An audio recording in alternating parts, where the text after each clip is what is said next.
नमस्कार, मैं हूं मनोज सैनी। हमारे खास प्रोग्राम बहस गरम है में आपका स्वागत है।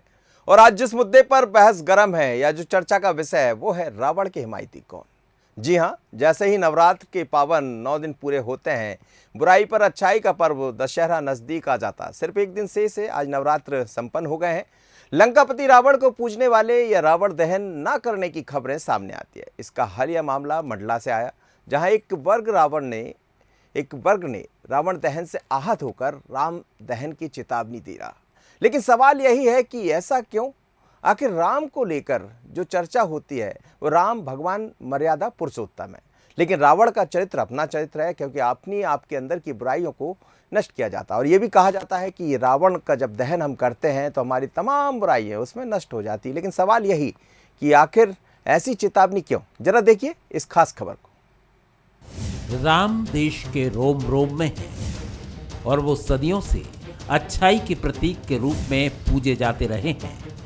लेकिन मंडला में रावण से सहानुभूति रखने वाले कुछ लोग अचानक प्रकट हो गए हैं।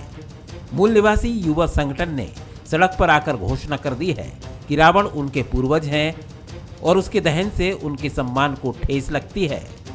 यहाँ तक कि संगठन ने चेतावनी भी दे दी है कि यदि रावण दहन होता है तो हम राम दहन करेंगे।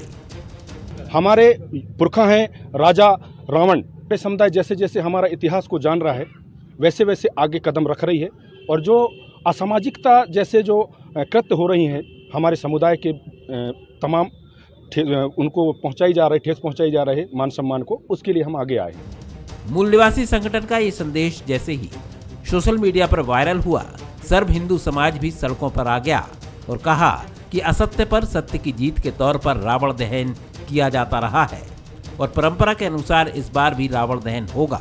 सर्व हिंदू समाज ने राम दहन की धमकी देने वालों के खिलाफ कार्रवाई की मांग की है। इधर प्रशासन ने इस मामले में वैधानिक कार्रवाई की बात कही है।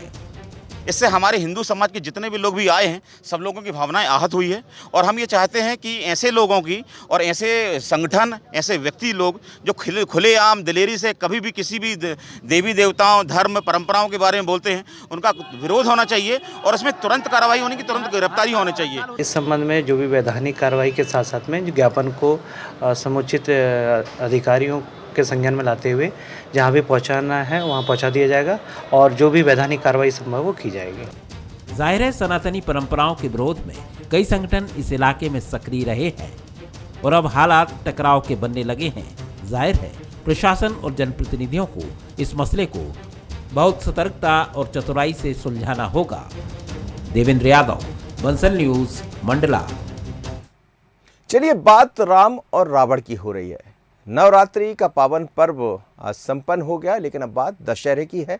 तो दशहरे से पहले ऐसी तमाम तरह की बातें चर्चा में बनी हुई है। बात हो रही है कि रावण दहन नहीं किया जाएगा, रावण दहन होगा तो फिर राम की चर्चा भी होगी, राम का दहन भी होगा। लेकिन ये कैसे हो सकता है? भारतवर्ष है, हिंदुस्तान है, और यहाँ तो राम को भगवान मर्यादा पुरुषोत्तम के रूप में पूजा जाता है, जैसा आप खबर में भी देख रहे थे। लेकिन रावण की पूजा की बात नहीं है। हम ये भी जानते हैं कि मंदसौर में ऐसा कहा जाता है कि रावण की ससुराल रही है, वहाँ एक बहुत बड़ी प्रतिमा भी लगी है और कई लोग हैं जो रावण की पूजा करते हैं। रावण भी बहुत बुद्धिमानी थे, लेकिन उनके अंदर जो बुराइयाँ थी उसके कारण उसी को जलाया जाता है। अब सवाल यही है कि आखिर ऐसा क्यों, और इसीलिए तो इस पर बहस गरम। मेरे साथ दो मेहमान जुड़ रहे हैं। आचार्य सोमेश परसाई जी हैं, पंडित जी, बहुत स्वागत है आपका सोमेश जी। और साथ ही आचार्य शेखर महामंडलेश्वर भी मेरे साथ जुड़ रहे हैं। आपका भी शेखर सर बहुत शुभकामनाएं आपको दशहरे की पावन पर्व की। लेकिन बात दशहरे में इस बार दूसरी तरह की भी आ रही है और चीज़ें बड़ी तेज़ी से बदल रही। राम के चरित्र को भी हम जानते हैं, रावण के चरित्र को भी जानते हैं, लेकिन जब कभी कोई विवाद की स्थिति पैदा होती या कोई ऐसी बात सामने आ जाए तो हमें लगता है इस पर चर्चा भी खूब होना चाहिए। रावण कौन और राम कौन? राम के बारे में अधिकांश लोग जानते हैं, बल्कि सभी जानते हैं, लेकिन रावण के एक दूसरे चरित्र को भी लोग जानते हैं। जैसा कह रहे हैं कि हम रावण को पूजेंगे भी और रावण का दहन हम बर्दाश्त भी नहीं करेंगे। आखिर इसका मैसेज किस रूप में देखें, महामंडलेश्वर जी? जय महाकाल जी। राम तो मर्यादा पुरुषोत्तम है, जिनका नाम मरणासन स्थिति में आ जाए तो मोक्ष को देने वाला है।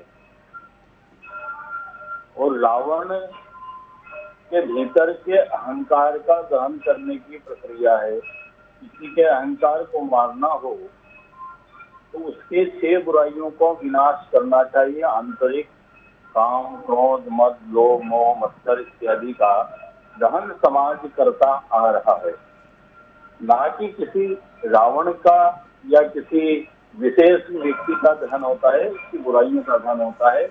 और राम साक्षात भगवान विष्णु है, मर्यादा सिखाते हैं और उनके आधार पर ही यह सृष्टि की संरचना हुई है। क्योंकि जब रावण ने कहा था कि जो जगदीश लीन अवतारा तो मैं जाय बेद हट करऊं प्रभु सर मरि भव सागर तरऊं, तो जो रावण ये कहता है कि अगर भगवान जगदीश नारायण ने अवतार लिया है तो मैं निश्चित रूप से उनसे जाकर बेर करूंगा और भव सागर से पार हो जाऊंगा। तो जब रावण स्वयं कहता है कि जगदीश ने अवतार लिया है और मेरे लिए अवतार लिया है, क्योंकि रावण तो कोई राक्षस वृत्ति थे ही नहीं, वो तो भगवान के वैकुंठ में उनके द्वार पर खड़े रहने वाले जय विजय नाम के 2 सेवक थे, जिन्हें सनक सनकादि के ऋषियों के श्राप से राक्षस योनि में आना पड़ा था। उनके उद्धार के लिए भगवान को तत्काल आना पड़ा। तो मेरे हिसाब से तो जो उनकी राक्षस वृत्ति थी उसका दहन होता है और उसका होना भी चाहिए, क्योंकि जिनके अंदर राक्षस वृत्ति होती है उनका दहन अगर राम नहीं करेंगे तो कौन करेगा जी। लेकिन महामंडलेश्वर जी, ये जो लोग हैं, जो मंडला से एक खबर दिखाई दे रही है, हालांकि चर्चा भी हम इसलिए कर रहे हैं, कई बार जो ऐसी खबरें होती है जो नकारात्मक जिसे कहा जा सकता है, लेकिन वो कह रहे हैं कि रावण का दहन हम बर्दाश्त नहीं करेंगे। तो क्या ये माना जाए कि वर्तमान समाज में कुछ लोग ऐसे भी हैं जो इसको दूसरी तरफ ले जाना चाहते हैं या अन्य जगह इस पर एक नया रूप इसको देना चाहते हैं? इसका आशय क्या निकाला जाए? आशय यह है कि उनको शिक्षित होना चाहिए, उनको पढ़ाई करना चाहिए, वेदों का, पुराणों का अध्ययन करना चाहिए, रामायण का अध्ययन करना चाहिए। क्योंकि रावण के भीतर की बुराई को अगर आप अपनाते हैं तो निश्चित रूप से आप रावण जैसे ही हैं। लेकिन रावण ने अंत काल में लक्ष्मण जी को ज्ञान दिया था, भगवान राम ने स्वयं पहुंचाया था उनके पास कि उनसे ज्ञान ले लो, ये महापंडित है। तो मुझे लगता है कि ये जो लोग विरोध कर रहे हैं इनको भी किसी महापंडित की विशेष आवश्यकता है, क्योंकि विरोध करना एक अलग बात है, लेकिन राम का विरोध करना बिल्कुल निराधार होगा और हिंदू समाज को, सनातन धर्म को विरोध उनको सहना पड़ेगा।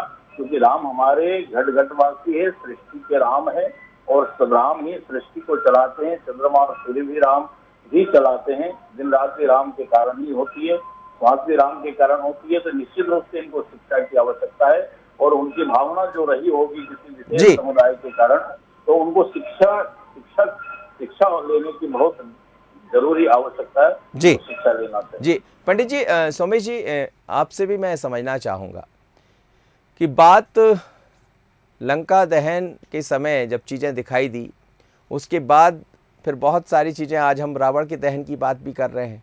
रावण का दहन भी सब करेंगे, अपनी बुराइयों को जैसा कहा जाता है कि छोड़ेंगे, जैसा महामंडलेश्वर जी भी वही बात कह रहे थे।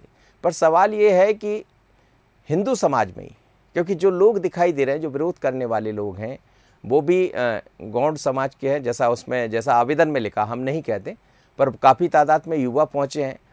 तो जो युवा है, वर्तमान युवा है, आदिवासी अंचल से आता, मंडला से एक खबर हमें दिखाई दे रही है। हमने ये भी कहा कि आप यदि बात करते हैं मंदसौर की, तो वहाँ भी रावण को पूजा जाता, कहा जाता है कि मंदोदरी वहीं की रहने वाली थी। विदिशा के पास भी एक ऐसा स्थान है जहाँ आज भी रावण की पूजा होती है। तो कई स्थानों पर रावण की पूजा होती है, लेकिन रावण की पूजा के साथ ये जो युवाओं का एक युवा तरुणाई दिखाई दे रही है, खासकर मंडला की, ये इनका क्या मकसद निकाला जाए? क्या ये माना जाए कि हम जिस तरह हमारे धर्म की बात करते हैं, रामायण की बात करते हैं, कहीं उसको और पहुंचाने की जरूरत है? सोमेश जी। आदरणीय सैनी जी, विषय बहुत अच्छा है, धर्म को लेकर के है यह विषय। जैसे आचार्य शेखर जी ने भी बहुत मूल तत्व में ले आने का प्रयास किया उन्होंने। अब रहा सवाल कि क्या रावण को मारा, क्या रावण को मारा जा रहा है? अब गीता में हम जाएं कि वासांस से यथा विहाय नवानि गृह्णाति, जिस प्रकार से कि मनुष्य अपने पुराने वस्त्रों को छोड़कर नए वस्त्रों को धारण करता है जी, ठीक इसी प्रकार से ये आत्मा है एक शरीर को छोड़कर दूसरे में प्रवेश करती है। अब रहा सवाल, ये रावण कौन है? अहंकार अति दुखद डमरुआ, अति अहंकारी, और ऐसा अहंकारी है कि वह अहंकार का डमरू बजाता है और अपने आप को यह साबित करने का प्रयास करता है, यहां तक कि उसने अपने शक्ति के द्वारा कैलाश पर्वत को भी उठाने का प्रयास किया। जब जैसे ही उठाया तो भगवान उठाने लगता है, कैलाश पर्वत को गिराने लगता है, तो माता जगदम्बा कहती है कि भाई तुम तो समाधि कहीं भी ले लोगे, लेकिन मैं भी साथ में हूं। तब उसी समय वह कहता है, जटा कटा संभ्रम भ्रमण निलिम्प निर्जरी विलोल वीच वल्लरी विराजमान मूर्धनि। भगवान को स्तुति करके में मना लेता है, और भगवान शिव तो ठहरे हैं, लेकिन पार्वती को, और भगवान शिव उसके गुरु थे, समझ लेते इसको दंड देने की बहुत आवश्यकता है। तो राम और शिव इसमें भेद नहीं है, इसलिए तो रामेश्वर है, राम के रूप में आए और वह राम मान रहे हैं। उन राम ने मारा है जिन्होंने 14 वर्ष अपने पिता की आज्ञा का पालन किया है। वह राम जी ने मारा है जो पूरी तरह से राज का त्याग किया है। वह राम कौन है? मैं मर्यादा पुरुषोत्तम राम ने उसके शरीर को मारा। कौशल्या देवी ने पूछा, माता ने पूछा कि बेटा तुम रावण को मारा है? तब उन्होंने कहा कि रावण को मैंने नहीं मारा, रावण को तो मैंने मारा है। वाह जी जी। तो वस्तुतः उसके अहंकार का निर्माण हुआ है, उसके जो जितने बुराई हो उसको मारा है। विषय जैसे आदरणीय महामंडेश्वर जी ने कहा कि शिक्षित होने की बहुत आवश्यकता है। ये भावनात्मक मुद्दा नहीं है, इसको समझने की बहुत आवश्यकता है। और समाज में जो दूषित लोग हैं, स्त्रियों के साथ दुराकर्म करते हैं, वह दंडित होने के अधिकारी भी हैं और उनको दंड होना चाहिए। मैं निवेदन आपके माध्यम से, बंसल न्यूज के माध्यम से आदरणीय सैनी जी निवेदन करना चाहता हूं, रावण को मारना तो है ही, और हमारे समाज में जो भी रावण उत्पन्न हो रहे हैं उनको मारना ऐसा आवश्यक है, उनसे दूरी बना लीजिए, वह भी एक तरह की मृत्यु है। नहीं, लेकिन स्वामी जी हम ये भी समझना चाहेंगे कि ये जो तस्वीरें दिखाई दे रही है, आप देखिए जो सामने दूसरा एक वर्ग दिखाई दे रहा है, वो कह रहे हैं कि रावण का दहन हम नहीं होने देंगे। दूसरा एक वर्ग दिखाई दे रहा है, वो सामने से कह रहा है कि नहीं ऐसा होगा तो हम इसे बर्दाश्त नहीं करेंगे। करने वाले दोनों एक ही वर्ग के हैं, हिंदू समाज से आते हैं, चाहे वो गौड़ समाज के लोग हों या अन्य समाज के लोग हों। ये जो विभक्ति दिखाई दे रही है, ये जो चीज़ें दिखाई दे रही, ये क्या चिंता बढ़ाती है आज के दौर में? आदरणीय सनी जी, ऐसा है कि ये विषय धर्म का है। उस क्षेत्र के जितने धर्माचार्य हैं उनको बीच में पढ़ करके वास्तविकता से अवगत कराना चाहिए। ये हम हमारी नहीं, ये रावण की बुराइयों का समर्पण, उसका निर्माण कर रहे हैं। विषय तो ही तक हो गया है और चिंता चिता पे ले जाती है, तो चिंतन करने से राम मिल जाएंगे और चिंता करने से हम वह शोक और इसके बाद चिता पे चले। तो विषय ये बनता है कि समझाने के बाद बैठ करके इस मुद्दा का हल किया जा सकता है। जी महामंडलेश्वर जी, आप तो तमाम तरह की बातों से अच्छी तरह जानते भी हैं, चाहे सियासत की बात करें, राजनीति की बात करें, हालांकि मैं उस तरफ नहीं जाना चाहता हूं, पर ये जो तस्वीरें दिखाई दे रही दो तरह की, हमारा एक ही वर्ग और फिर दोनों आपस में कहीं ना कहीं इसमें मौका मिलेगा, एक दूसरे को बहकाएंगे, वो कहेंगे ऐसा नहीं होना चाहिए, वो कहेंगे ऐसा होना चाहिए। और ये जो पर्व है, पर्व यही है कि अच्छाई की तरफ हम आगे बढ़ें, बुराइयों को छोड़ दें, और रावण तो उसी बुराई से आता है। पर ये जो बीच में बुराई घुस रही है, ये कहाँ से आ रही? या तो कोई राजनीतिक मनोज जी किसी ने डंडा किया है या कोई उकसाया है, समाज को आजकल हिंदुओं को तोड़ने का काम चल रहा है। कई प्रकार के लोग और कम्युनिस्ट लोग इसमें लगे हुए हैं, और जहां मंडला का इन्होंने विषय लिया है वहां धर्म परिवर्तन काफी संख्या में हो रहा है, ईसाई लोग धर्म परिवर्तन करा रहे हैं। तो निश्चित रूप से मुझे लगता है कि कोई कुत्सित मानसिकता इनके दिमाग में दी गई है, और गोंड बस्ती के लोग हैं और अरण्य में वास करने वाले हैं, तो निश्चित रूप से वो बहुत बड़े सनातनी हैं और उन्हीं के बीच में भगवान रहे हैं। तो भगवान ने इन पर विश्वास किया, भगवान ने इनको मित्र बनाया, श्री रामचंद्र जी ने। तो निश्चित रूप से इनको राम जी का बहुत बड़ा एहसान मानना चाहिए। और रावण को पूजे कोई समस्या नहीं है, लेकिन राम के प्रति द्वेषता का भाव नहीं होना चाहिए। इनको इस मानसिकता से दूर हटना चाहिए और शिक्षित होना चाहिए। रामायण का अध्ययन करना चाहिए, क्योंकि रावण का जिस प्रकार से ये लोग बखान कर रहे हैं, तो मैं स्पष्ट रूप से कह चुका हूँ कि रावण अगर हर इंसान के भीतर है, काम, क्रोध, मद, लोभ, मत्सर इत्यादि जितनी भी बुराई होती है, ये सब रावण के ही शिर है। तो कहीं ना कहीं एक दो सिर लेके सब लोग इधर उधर घूमते हैं। तो मुझे निश्चित रूप से इसकी आवश्यकता पड़ेगी कि शिक्षा का स्तर वहाँ कमजोर है, शिक्षा वहाँ तक पूर्ण रूप से सनातनी पहुँचना चाहिए। निश्चित रूप से हमारे धर्म गुरुओं को घर घर वहाँ दस्तक देना चाहिए, क्योंकि धर्म गुरु पहुँचेंगे तो निश्चित रूप से ये मानसिकता खत्म होगी कि रावण कौन थे। रावण के कई स्वरूप बताए गए हैं, रावण के कई वर्ण बताए गए हैं जी। ये कौन से रावण की बात करें तो पूछना चाहिए। बिल्कुल ठीक आपने कहा। और कई बार हमारे भीतर यानी आपके भीतर राम भी है और रावण भी है। अब आप किस चरित्र को लेकर आगे बढ़ रहे हैं? क्या राम के चरित्र को आप अपनाना चाहते हैं या रावण के चरित्र के साथ आगे बढ़ना चाहते हैं? जरा आपकी तरफ मैं लौट रहा हूँ, एक खबर पर और चर्चा कर लेते हैं। रावण के बारे में आपने कई किस्से सुने होंगे, उसे कई रूपों में वर्णित भी किया गया, लेकिन आज हम आपको एक ऐसी जगह ले चलते हैं जहाँ रावण को दामाद या जमाई माना जाता है और यहाँ महिलाएं रावण की प्रतिमा के सामने बिना घूंघट किए नहीं जाती। जी हाँ, ये जगह है मध्य प्रदेश का शहर मंदसौर, जिसका जिक्र थोड़ी देर पहले मैं कर रहा था। कहते हैं कि रावण की ससुराल मंदसौर में है, मंदोदरी के कारण ही नाम मंदसौर पड़ा। जरा देखते हैं इस खास खबर को, फिर इस चर्चा को भी आगे बढ़ाते हैं। देखिएगा मंदसौर से। मंदसौर एक ऐसा शहर है जहाँ पर रावण की पूजा की जाती है और रावण का ससुराल भी कहा जाता है। क्या है किदवंतिया, इस पूरी कहानी में हम जानते हैं।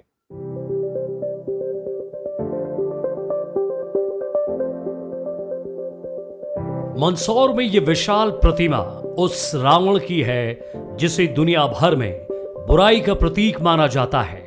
इस प्रतिमा के सामने यहाँ की महिलाएं बिना घूंघट के नहीं आती हैं, लेकिन इस घूंघट की वजह दुनिया के सबसे बड़े खलनायक रावण का डर नहीं, बल्कि महिलाएं रावण के सम्मान में घूंघट करती हैं। दरअसल मंदसौर को रावण की ससुराल माना जाता है और उसे एक जमाई की तरह सम्मान दिया जाता है। मंदोदरी के मायके के रूप में मंदसौर की जो एक पहचान किंवदंतियों के रूप में है, इस वजह से यहाँ रावण को जमाई का सम्मान दिया जाता है और यही वजह है कि यहाँ पर कभी भी रावण के पुतले को जलाने की परंपरा पहले नहीं थी और इसीलिए यहाँ के पुराने लोगों ने रावण की पक्की प्रतिमा बनाई। और इस क्षेत्र में चूंकि नामदेव समाज का बाहुल्य है, तो यहाँ की महिलाएं रावण को एक दामाद का दर्जा देकर उनका घूंघट निकालती है। मंदसौर के खानपुरा में स्थित जमाई राजा रावण की ये प्रतिमा काफी प्राचीन है। मान्यता है कि इस प्रतिमा के पैर में लच्छा बांधने से मन्नत पूरी होती है। तो मेरे बच्चे को बुखार आ रहा था, तो कई डॉक्टर वगैरह का दिखाया, उसका बुखार नहीं जा रहा था। उसके बाद हमने कहा कि यहाँ क्या आके इसके भी दाएं पाँव में डोरा बांधा है, तो इससे फर्क है। इसलिए हम हमेशा जब भी कुछ होता है ऐसा तो हम यहाँ आ जाते हैं। हाँ, दाल बाटी वगैरह बनाते हैं लोग और लच्छे बांधने से ही उनका बुखार वगैरह सारा ये हो जाता है। आइंदा दोबारा उसको बुखार वगैरह आता नहीं बच्चे को। यहाँ की ये मान्यता है कि लच्छा बांधने से वो ठीक हो जाता है बच्चा। अगर आए दिन बीमार होता रहता है तो लच्छा जब बांधते हैं ना तो कभी बीमार नहीं होता बच्चा। कहा जाता है कि मंदसौर का नाम मंदोदरी के नाम पर ही पड़ा है और यहाँ रावण की पूजा और उसे सम्मान देने के कई प्रमाण भी मिलते रहे हैं। जहाँ पूरी दुनिया में राम को पूजा जाता है, वहाँ रावण को जमाई के रूप में सम्मान दिए जाने की अनोखी परंपरा है। जमाई राजा के रूप में यहाँ सम्मान तो दिया जाता है, लेकिन रावण की प्रतिमा में सिर पर गधा भी बनाया गया है, जो इस बात का परिचायक है कि उसकी बुद्धि भ्रष्ट हो गई थी, जिसके चलते उसने माता सीता का हरण करने जैसा अपराध किया था। तो यह किदवंतिया कहती है कि रावण का ससुराल रहा है।